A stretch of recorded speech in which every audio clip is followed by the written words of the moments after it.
Well, like a lot of our things, it was kind of one of those conversations like, wouldn't it be cool to have a whole shelf of 12 illustrated classics, and then you start jumping around, or we love this and we love that, and then we could put this in that, and then suddenly it kind of happened. For a lot of people, it's significant. Those stories are significant. So again, in our choice of which ones to include in the series, I think they need to be iconic works that are meaningful to people. With our background being in film and now moving to publishing, we will always start every project by doing a quite thorough research and looking at reference material, whether it's from museums, archives, largely books. I love going to charity shops and rescue old books with like beautiful covers, and sometimes it's about the binding itself, so which is kind of what we've brought into some of these works as well, is to try and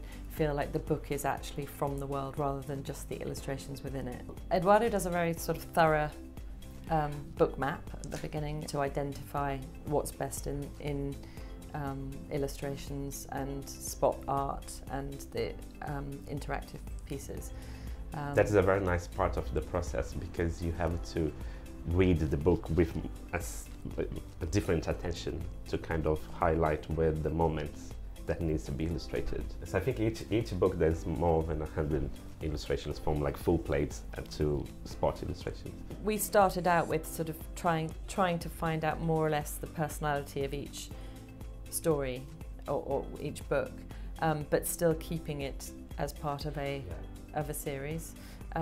So that was quite a conscious decision in the first one, to come up with a cover design that could work for a series, so we could have a kind of system, if you like, that can kind of bolt in other things. So there is definitely a family going on, but then within them, stylistically, there's perhaps a little bit of variation in how they're illustrated.